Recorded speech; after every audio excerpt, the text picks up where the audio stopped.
తెలుగుదేశం పార్టీని గట్టించి ఆ ఉనికిని కాపాడి అటు ఒక పక్కన బీజేపీతో మరో పక్కన తెలుగుదేశం పార్టీతో రెండింటితో కూడా సయోధ్య కొనసాగించి ఒకవేళ ఏమైనా బలీయమైన పరిస్థితుల్లో రేవంత్ రెడ్డిని కాంగ్రెస్ అధిష్టానం తప్పించే పరిస్థితి వస్తే చూసినవా నా దగ్గర తెలుగుదేశం ఉంది, నా దగ్గర బీజేపీ ఉంది కాబట్టి నన్ను తప్పియొద్దు అని చెప్పి వాళ్ళపైన ఒత్తిడైనా పెట్టొచ్చు.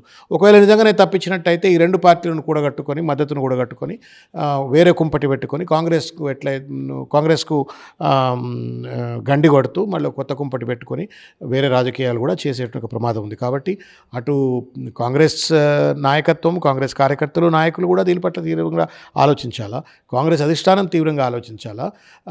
ఈ రెండు కళ్ళ సిద్ధాంతం అని ఇంతకుముందు విన్నాం.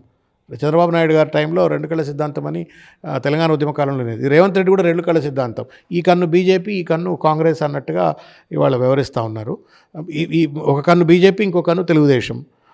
శరీరమేమో కాంగ్రెస్ది, ఆత్మేమో తెలుగుదేశంది. అసలు ఒక సిద్ధాంత నిబద్ధత లేకుండా రేవంత్ రెడ్డి గారు వ్యవహరిస్తూ ఉన్నారు. కాంగ్రెస్ పార్టీని కూడా భూస్థాపితం చేసే విధంగా వ్యవహరిస్తూ ఉన్నారు. ప్రజాస్వామ్యంలో ఏ పార్టీని ఎవడు భూస్థాపితం చేయలేడు. ప్రజాస్వామ్యంలో ప్రజలు అధికారం ఇచ్చినా అధికారం ఇవ్వకపోయినా constitution has given a right to have the sustenance of any political party.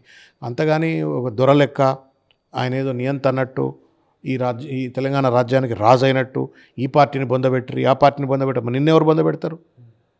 ప్రజలు నిన్ను కూడా బొందబెడతారు ఏదో ఒకరోజు.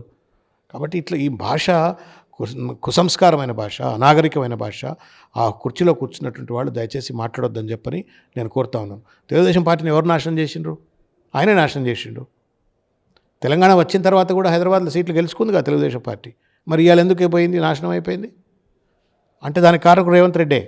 చంద్రబాబు నాయుడును ఆగమాగం చేసి అతలాకుతలం చేసి అగుడుపడ్డట్టు కక్కుర్తితోటి ఓటుకు నోటు కేసు చేయకపోతే చంద్రబాబు నాయుడు ఇక్కడనే ఉంటుండే. 10 సంవత్సరాలు ఉమ్మడి క్యాపిటల్లో హైదరాబాద్లో కూడా ఆయన రాజకీయం చేస్తుండే. రాజకీయం చేయకుండా తట్టాబుట్టా చదువుకునే చంద్రబాబు నాయుడు ఆంధ్రప్రదేశ్కు పారిపోవడానికి కారకుడు రేవంత్ రెడ్డి. ఆయన దుందుడుకు వైఖరి, ఆయన మూర్ఖత్వం, ఆ చిల్లర రాజకీయం, కక్కుర్తి రాజకీయం, ఆ ఓటుకు నోటు కేసు వల్లనే ఆయన అక్కడికి పోయిండు. మొదటి ద్రోహం. రెండో ద్రోహం, నిన్ను వర్కింగ్ ప్రెసిడెంట్ చేసిండు. వర్కింగ్ ప్రెసిడెంట్ చేస్తే నువ్వేం చేసినావా?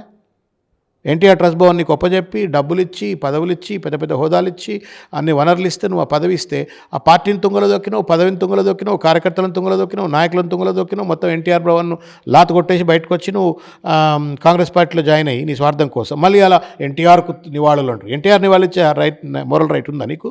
ఎప్పుడైతే నువ్వు ఎన్టీఆర్ భవన్కి వెళ్ళి బయటకు వచ్చి కాంగ్రెస్ జాయిన్ అయినావు, నువ్వు ఎన్టీఆర్కి నివాళులు ఇచ్చే హక్కు లేదు నీకు.